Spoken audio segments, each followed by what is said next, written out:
మాట్లాడకూడదు ప్లీజ్. మొదటిగా మనమందరం కూడా ఆది కాండము 2వ అధ్యాయము 18, 24 వచనాల వరకు చదువుకున్నాము. అదే రీతిగా సామెతల గ్రంథము 19, 14 వచనము చదువుకున్నాము. అదే రీతిగా ఎఫ్సీలు రాసిన పత్రిక 22 నుంచి 33 వచనాలు చదువుకున్నాము. దీనిలో భావగర్భితమైనటువంటి భావాన్ని ఒకసారి మనమందరం కూడా ధ్యానం చేద్దాము. అసలు పెళ్ళంటే ఏంటో కూడా ఒకసారి మనము ధ్యానం చేయాలి. మీరు అనేకమైనటువంటి వివాహాలు మీరు చూసి ఉండవచ్చును. మరి వివాహమైన వాళ్ళు ఉన్నారు, ఇక్కడ వివాహం కానీ యవన బిడ్డలు కూడా ఉన్నారు, మగ పిల్లలు ఉన్నారు, ఆడపిల్లలు ఉన్నారు. వివాహం యొక్క విశిష్టత మనకి అర్థమైతే మరి దీని యొక్క విలువ మనకు అర్థమవుతుంది.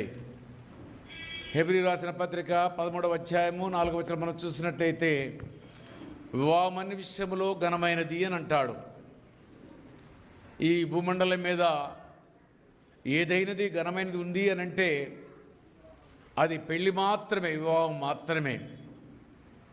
ఎందుకంటే దేవుడి యొక్క వివాహానికి ఎంత ప్రాముఖ్యత ఎందుకు ఇచ్చాడు అనంటే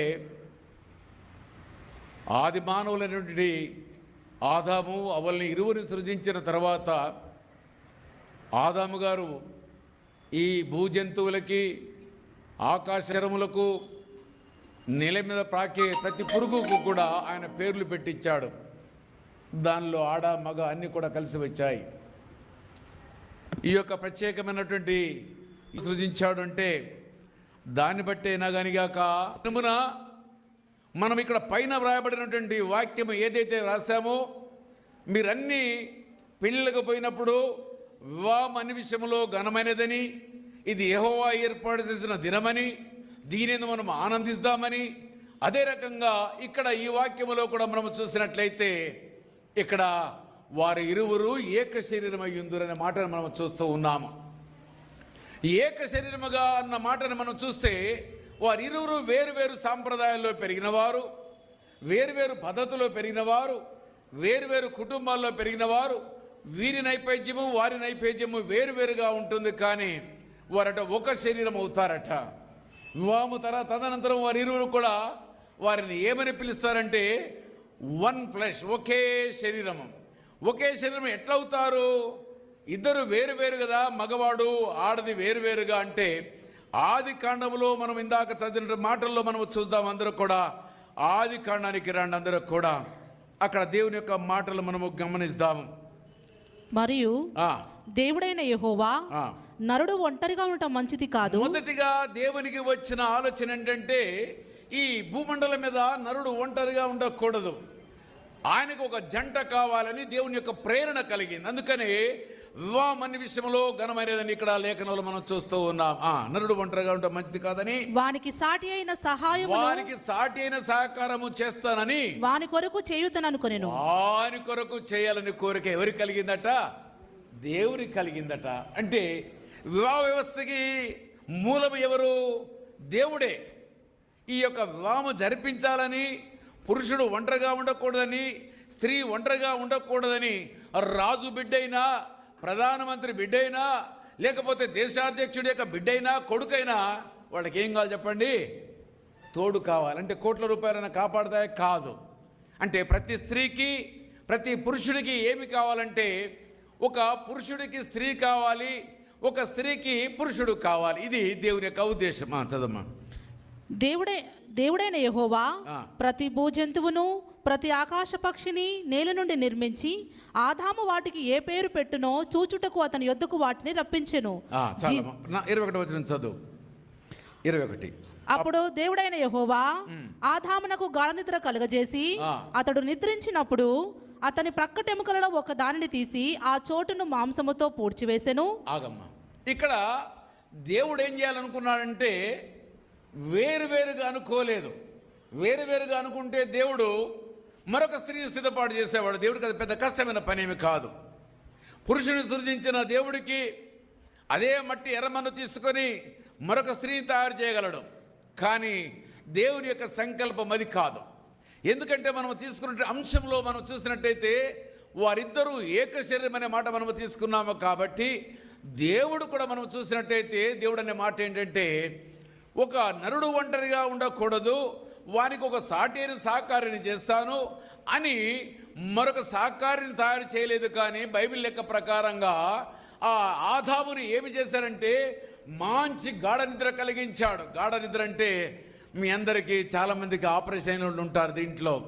స్త్రీలకు మరి ముఖ్యంగా డెలివరీ సమయం లోపల కొంచెం అనస్థిసియా ఇస్తారు, లేదంటే ఏదైనా సీజరిన్ గినక జరిగితే అనస్థిసియా ఇస్తారు. అప్పుడు ఏమవుతుంది, మనకి ఆ అనస్థిసియా ఇచ్చినప్పుడు మనం అప్పటి వరకు మాట్లాడే వాళ్ళం, మనందరి శరీరం అంతా కూడా మొత్తం అయిపోతుంది. మన శరీరం కోస్తున్నారా లేకపోతే మనం చంపేస్తున్నా మనకు అర్థము కాదు. ఎందుకంటే ఓషులోనే ఉంటాము, ప్రాణముతోటే ఉంటాము, కానీ ఆ యొక్క మత్తు మనకి ఏది అనిపించదు.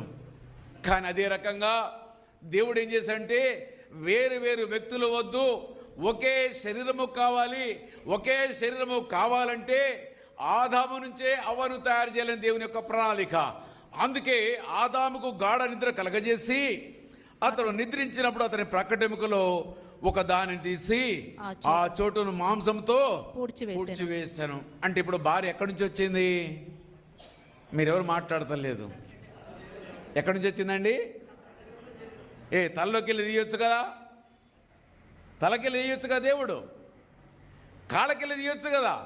ఎక్కడి తీశాడు దేవుడు? ప్రక్కటెముక నుంచి తీశాడు. ఎందుకు ప్రక్కటెముక నుంచి తీశాడు? ఆమె ఈక్వల్ పార్ట్నర్. చాలామంది అనుకున్నట్టుగా, చాలామంది అనుకుంటారు ఏంటంటే నా భార్య నా ఇంటికే పరిమితం కావాలి, ఆమెకి ఏది తెలవకూడదు అనే మాట మాట్లాడుతూ ఉంటారు.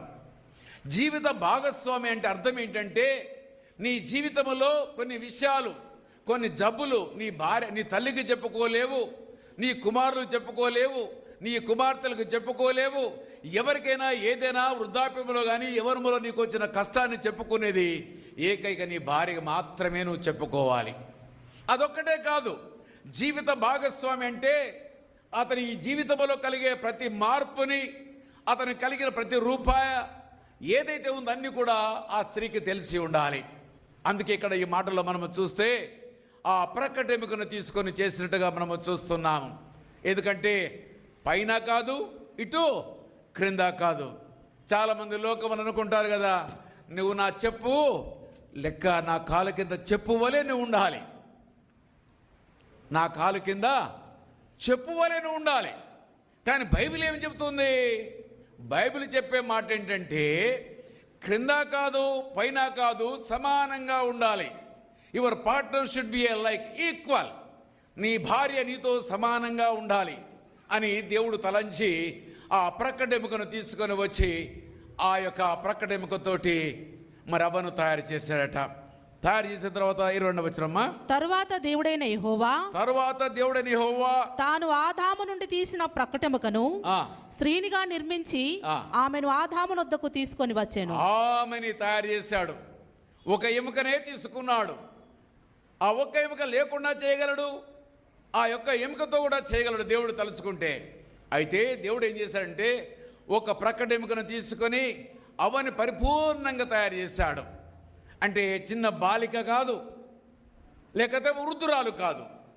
అదే రకంగా ఆదాము కూడా వృద్ధుడు కాదు, మంచి నవయవనము కలిగినటువంటి ఇరువురు కూడా సిద్ధపాటు చేశాడు. మీ అందరికీ తెలవాలి, మనము ఒకవేళ గినక ప్రభువే గినక ఈ సమయంలో వస్తే మనము కర్ర పట్టుకొని నడవచ్చు, గూరు వంగి నడవచ్చు, కళ్ళు లేని వారుగా మనము జీవించవచ్చును, చెవులు లేని వారుగా మనము జీవించవచ్చును. కానీ పరిపూర్ణమైన సిద్ధి కలిగిన వారమే మనమందరం కూడా ఆ యొక్క ప్రభు దగ్గర చేరుకుంటాము. యోబు గ్రంథంలో అంటాడు, వాని చర్మం ఎట్లుంటుందట, బాలుని యొక్క చర్మం వలె ఉంటుందట, నవనవలాడుతుంది ముఖమంతా కూడా. యవనములకు వచ్చిన ఆడపిల్లనే కానీ యవనములకు వచ్చిన మగపిల్లనే కానీ మనము చూసినట్లయితే వాళ్ళు ఎట్లుంటారంటే చాలా ఆకర్షణీయంగా ఉంటారు. అదే రకంగా మనమందరం కూడా అక్కడికి వెళ్తాము.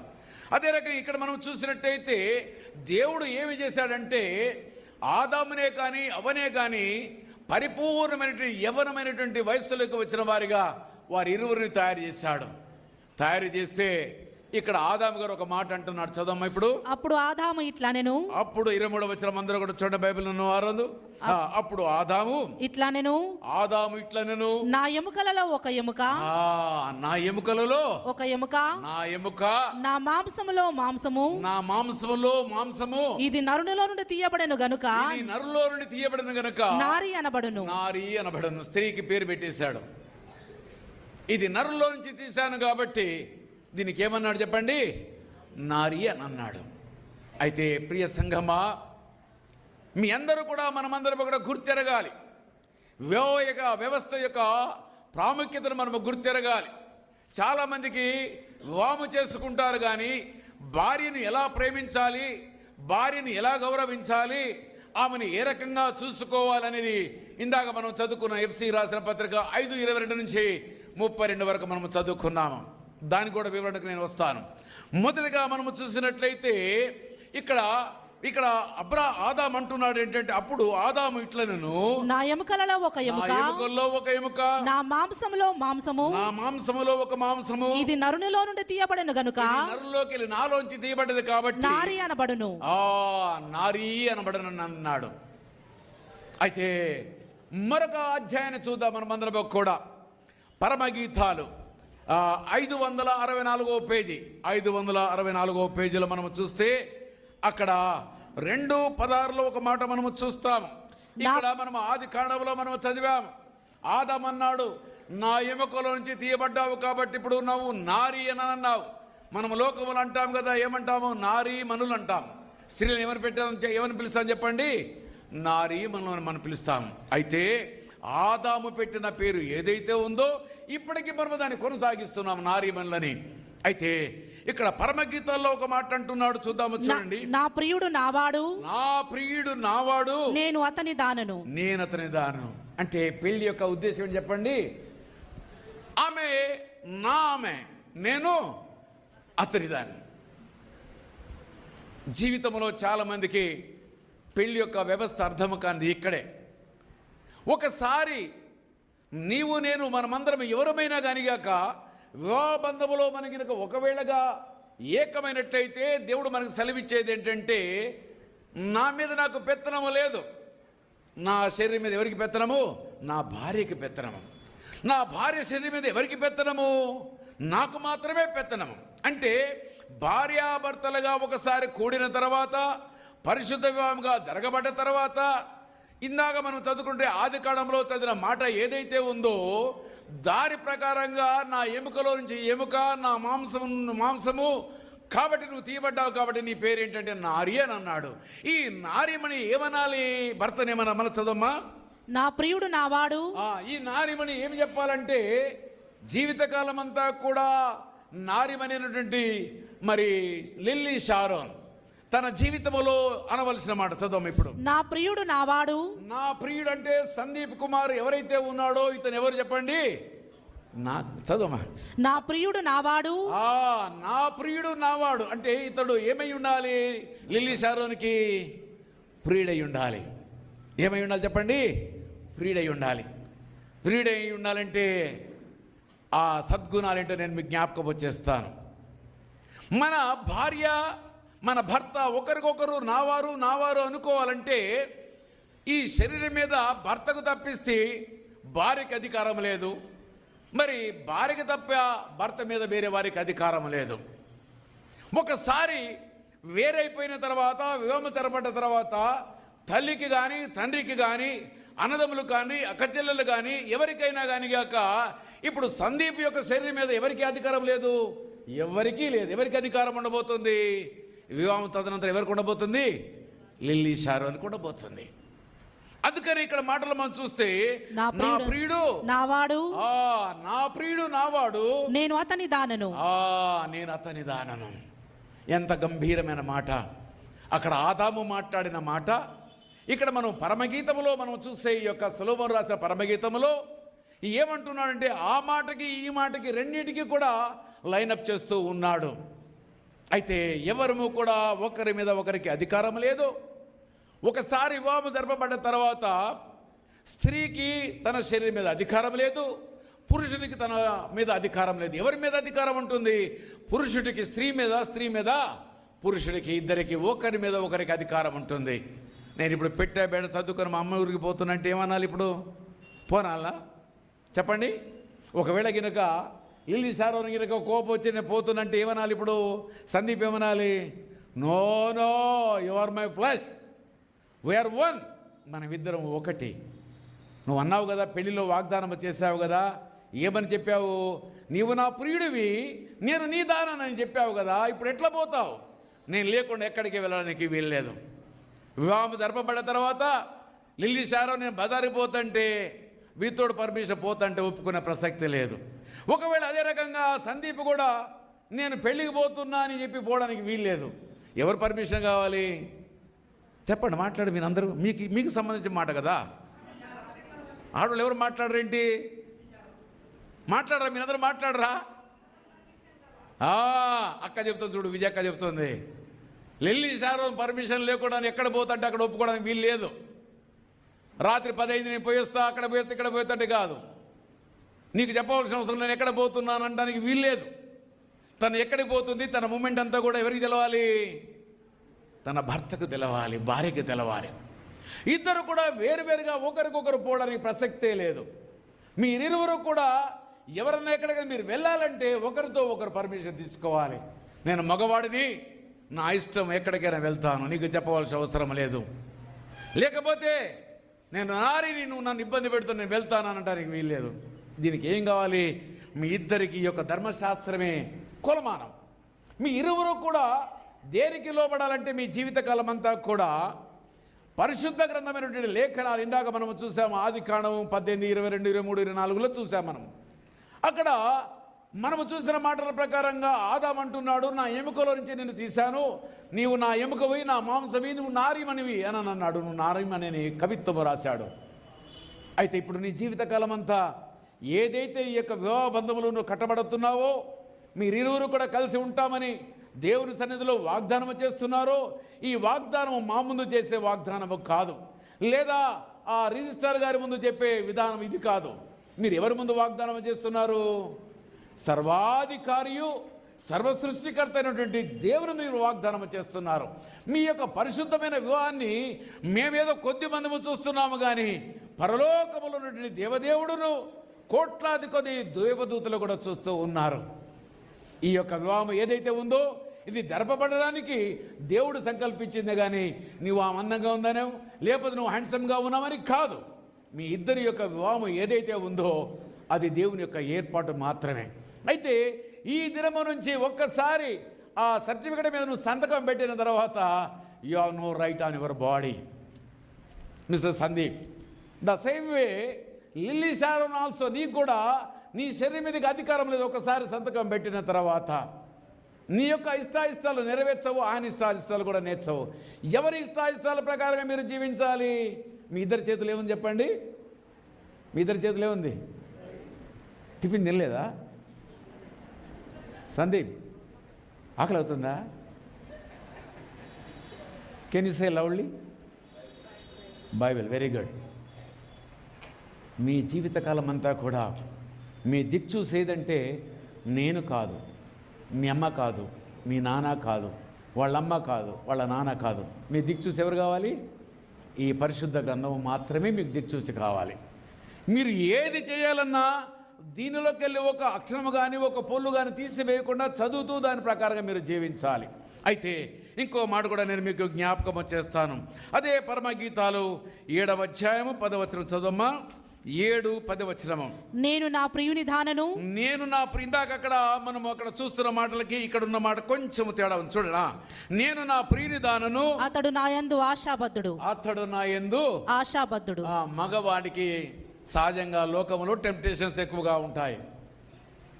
ఎందుకంటే 10 మందిలో తిరుగుతూ ఉంటాడు, సమాజంలో తిరుగుతూ ఉంటాడు. అందుకని ఇక్కడ అంటున్నాడు, ఏమంటాడా? నేను నా ప్రియుని దానను, అతడు నా యందు ఆశాబద్ధుడు. ఎవరి ముందు, ఎవరి యందు నీ ఆశ ఉండాలి? మిస్టర్ సందీప్ కుమార్, నాకెళ్ళి చూడ ప్లీజ్, నాకెళ్ళి చూడ. మీరు 7 అది తర్వాత కాలం రిఫరెన్స్ నీకు నేను చెప్తాను. మీరు ఇరువురు ఇప్పుడు నీకు ఎవరి మీద కోరిక ఉండాలి? లిల్లీ షారోన్ మీదనే నీకు కోరిక ఉండాలి. నీ కావాల్సిన కోరికలు అందాలని కూడా ఎవరిలో చూసుకోవాలి? నువ్వు లిల్లీ షారోలో నువ్వు చూడాలి. అదే రకంగా మరి లిల్లీ షారోను కూడా ఎవరిని అందాన్ని చూడాలి? సందీప్ కుమార్ యొక్క అందాన్నే చూడాలి. ఎందుకంటే ఒకసారి మనము ఈ భౌతికమైనటువంటి ఆకారాలు కాదు, కానీ ఆత్మీయటువంటి ఆ జీవితం ఏదైతే ఉందో ఆ అందము కావాలి. బాహ్యమైన అందము, బాహ్యమైనటువంటి సౌందర్యము ఇది అశాశ్వతమైనటువంటిది. ఒకవేళ మీ యొక్క ఇద్దరి జీవితంలో ఎవరైనా ముసళ్ళు అయిపోయి ముందుగా ముసళ్ళు అయ్యో అనారోగ్యానికి గురి అయ్యారనుకో, ఇప్పుడు నీ అందం పోయింది, ఇప్పుడు నేను నాకు వద్దని అంటావా? అంటానికి వీల్లేదు. అందం ఉన్నా లేకపోయినా ఏ సౌందర్యము కావాలి? అంతరంగంలో సౌందర్యము కావాలి. అంతరంగము సౌందర్యము కావాలంటే ఏమి కావాలి? క్రీస్తు యొక్క బోధలోను క్రీస్తు యొక్క గ్రంథములోను మీరు జీవించినప్పుడు మీ జీవితం లోపల ఎట్లా ఉంటుందో ధన్యకరమైన జీవితంగా ఉంటారు మీరు. అయితే మీకు బాహ్యమైన సౌందర్యము కంటే కూడా ఏది కావాలి? అంతరంగ సౌందర్యము కావాలి. అంతరంగమైన సౌందర్యము కావాలంటే దినదినము క్రీస్తు యొక్క వాక్యాన్ని చదవాలి. దినదినము క్రీస్తు యొక్క వాక్యములో మీరు పెరగాలి. దాని ప్రకారంగా మీరు ఇరువురు కూడా జీవించడానికి ఇష్టపడాలి. అయ్యా ఇవన్నీ సరిపోతాయా అని అంటే మరలా మీ ఇరువురు కూడా అనుమానాలు లేకుండా కొన్ని మాటలు నేను మాట్లాడతాను. మాట ఏంటంటే, నీవు పెరిగిన పరిస్థితులు వేరు, సందీప్ కుమార్ గారు పెరిగిన పరిస్థితులు వేరు, లిల్లీ షారోన్ పెరిగిన పరిస్థితులు వేరు. ఇందాక కూడా చెప్పారు, మరలా మీకు జ్ఞాపకం చేస్తున్నాను. ఇద్దరికి భిన్న అభిప్రాయాలు ఉంటాయి. మన దేశాన్ని ఏమని పిలుస్తారు చెప్పండి? భిన్నత్వంలో ఏకత్వం అని పిలుస్తారు. ఇప్పుడు భిన్నమైనటువంటి అభిప్రాయాలు కలిగిన వారు, భిన్నమైన ప్రాంతాల్లో పెరిగిన వారు, భిన్న అభిప్రాయాలు కలిగిన వారు ఏమై ఉండాలి? ఏకాభిప్రాయానికే రావాలి. నా ఇష్టం అంటే నడవదు, నీ ఇష్టం అంటే నడవదు. ఇద్దరిది కూడా దేవుని యొక్క ఇష్టానికి లోబడి జీవించేవారుగా మీరు ఉండాలి. అంతేగాని నాది నీది అనే మాట లేదు. ఈనాటి నుంచి ఇప్పుడు అయ్యగారు ప్రమాణం చేపిస్తాడు, నీ జీవితకాలంలో ఎంత సంపాదించినా ఆమెదే. నీ జీవితకాలంలో ఎన్ని సంపాదించినా ఆమెదే. మరొక విషయం, నీ జీవితకాలంలో నువ్వు సంపాదించిన డబ్బుని కనుక నీ దగ్గరే దాచిపెడితే దాన్ని ఎలా ఖర్చు పెట్టాలో అర్థంగాక పిచ్చి పిచ్చిగా చేస్తావు. అదే స్త్రీ చేతిలో కనుక నీ ధనాన్ని పెడితే దాన్ని ఎట్లంటే రూపాయికి రూపాయి ఏం చేస్తుంది? ఒకసారి అందరూ కూడా సామెతల గ్రంథానికి రండి. సామెత గ్రంథము 30వ అధ్యాయంలో ఒక మాట మనము చూస్తాము. ఆమె ఎలాంటిదో, గుణవతి అయిన భార్య దొరుకుట అరుదు. గుణవతి అయిన భార్య దొరుకుట అరుదు. 10వ వచనం, 31వ అధ్యాయము 10వ వచనం. గుణవతి అయిన భార్య దొరుకుట అరుదు, అట్టిది ముత్యము కంటే అమూల్యమైనది. అట్టిది ముత్యము కంటే అమూల్యమైనది. ఆమె పెనిమిటి ఆమె యందు నమ్మిక ఉంచును. ఇది కావాలండి. చాలా మందికి భార్యను నమ్మడం నేర్చుకోవాలి. చాలామంది వారి జీవితాల్లో నష్టపోవడానికి మూల కారణం ఏంటంటే వారు నమ్మకపోవడమే. మీరు కనుక ఆమె నమ్మకపోతే కేజీ కూరగాయలు తీస్తే అర కేజీ ఉండి అవతల పారేస్తుంది, మిగతా అర కేజీ పారేస్తుంది. అదే కనుక మీరు కనుక నువ్వే పెద్దమని కనుక నువ్వు ఇస్తే పావు కేజీ కూరగాయలతో రోజులు నడిపిస్తాయి నీతోటి. అంటే ఇక్కడ హౌస్ మేనేజ్మెంట్ మొత్తం ఆమెకి ఇచ్చాడు. మనం ఇక్కడ చూసినట్టయితే చూద్దామా. ఆమె పెనిమిటి ఆమె యందు నమ్మిక ఉంచును, అతని లాభప్రాప్తికి వెలితి కలగదు. నీ జీవితంలో లాభప్రాప్తి కలిగే ఏ దాని విషయంలో వెనుకడుగు వేయదట. అయితే ప్రతి పురుషుడు తన భార్యను నమ్మాలి. మొదటిగా ఆమెకి గృహ నిర్వాహకత్వం పని అప్పగించాలి. మనం బయటికి వెళ్ళి ఉద్యోగం వచ్చే డబ్బు సంపాదించడం మనము తెలుసుకోవాలి. గృహ నిర్వాహకత్వం మనతో అయ్యే పని కాదు కాబట్టి అది స్త్రీకి అప్పగించాలి. ఆ మాట మనం చూస్తామా? ఆమెని లాభప్రాప్తికి వెలితి కలగదు. ఆమె తాను బ్రతుకు దినములన్నీయు, లిల్లీ షారోను తన బ్రతుకు దినములన్నీయు అతనికి మేలు చేయును గాని కీడేమీ చేయదు. సందీప్ కుమార్కి మేలే చేస్తాడు గాని కీడు చేయదట. ఇదిగో నీవు నమ్మావా, నీ జీవితము ధన్యకరంగా ఉంటుంది. అందుకే ఒక 3 విషయాలు నేను జ్ఞాపకం చేస్తాను. సమయం కూడా మీరు రావడం చాలా లేట్ అయిపోయింది. నేను 10:30 సమయం చెప్పాను, 11:30. I thought of giving a new look to my balcony, so for that I bought these planters. But then I realized that these planters are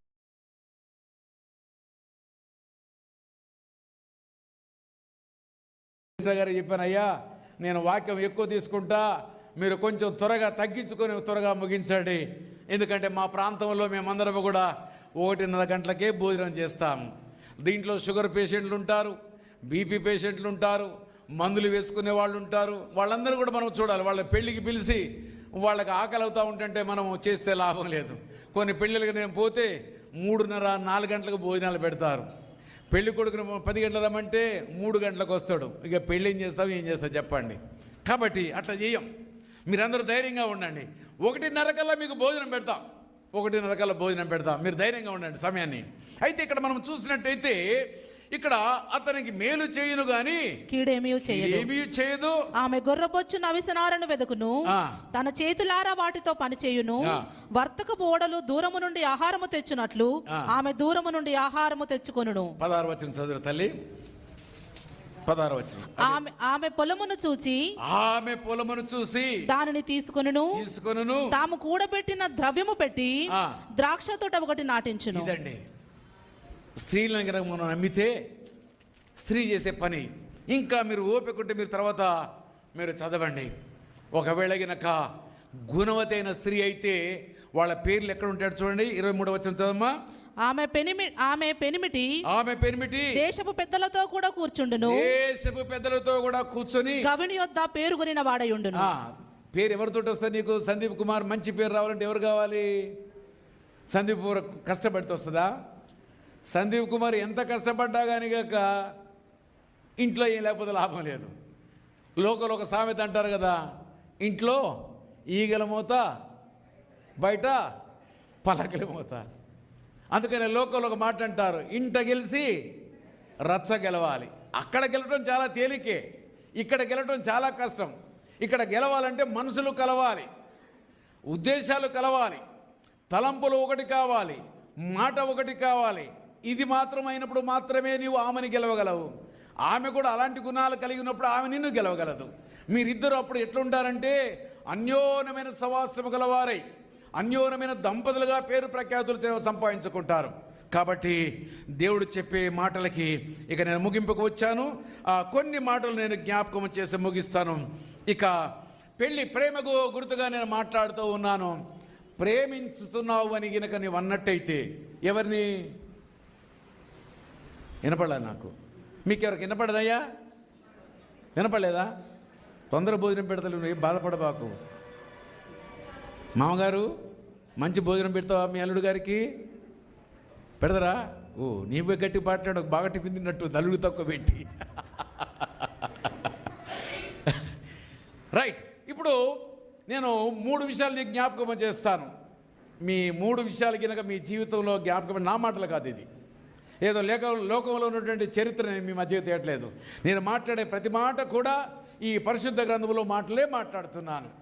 ఏదో హరికథ చెప్పి పురాణం చెప్పి ఎల్లగొట్టడమో కాదు. ఇప్పుడు నీవు ప్రేమిస్తున్నావని లిల్లీ షారోన్తో అన్నా, లిల్లీ షారోన్ నిన్ను ప్రేమిస్తుంది అని అంటే ఈ ప్రేమలో ఏముండాలి? ప్రేమ అనే 2 అక్షరాలు ఏముండాలి? Can you say that one? ఏదన్నా ఒకటి చెప్పు. నువ్వు లిల్లీ షారోన్ ప్రేమిస్తున్నా అంటే దానికి ఒక ఎగ్జాంపుల్ ఏమైనా చెప్పగలవా? లిల్లీ షారోన్, కెన్ యూ సే? నా వాక్యం ఎప్పుడు నువ్వు వింటావు కదా. ప్రేమలో ఏముంటే ప్రేమ అంటారు, దాని పరిపూర్ణత అవుతుంది. అయ్యా, ప్రేమలో మొదటి మాట మీరు జ్ఞాపకం పెట్టుకోనండి. ఒక వ్యక్తి మీద ఒక వ్యక్తికి ప్రేమ ఉందంటే యేసయ్య అన్నాడు, నేను లోకమును ప్రేమించాను అని అన్నాడు. లోకాన్ని ప్రేమించాను, పరలోకాలు ఉండే నేను లోకాన్ని ప్రేమిస్తున్నట్ట, దానికి అర్థం ఉందా? It's a meaningless word. ఆయన ప్రేమించిన దేవుడు ఏం చేశాడు? పరలోకము విడిచి భూలోకానికి వచ్చాడు. భూలోకానికి వచ్చి అక్కడితో ఆగిపోయాడా? ఆగలేదు. ఏం చేశాడు? ఈ మానవుడికి తన స్వరూపము తన పోలికనిచ్చాడు కాబట్టి ఈ మానవుడి కొరకు ఆయన ఏం చేశాడు చెప్పాలి. ఇప్పుడు నేను క్లూ ఇచ్చాను. ఈ మానవుడి కొరకు ఏం చేశాడు? ప్రాణత్యాగము చేశాడు. అంటే ప్రేమలో యేసయ్యని ప్రేమించాను, దేవుడు లోకమును ఎంతో ప్రేమించని మాట చెప్పడము కాదు, చదవడము కాదు. దానికి ప్రేమకి క్రియారూపకమైన మాట కావాలి. దానికి ఏమి కావాలి? దేవుడు లోకమును ఎంతో ప్రేమించాడు, దానికి ఏం కావాలి? త్యాగము కావాలి.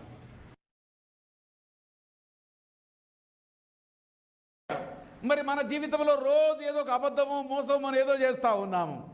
ఇప్పుడు అది సరిపోతుందా? దీనికి ఏం కావాలి?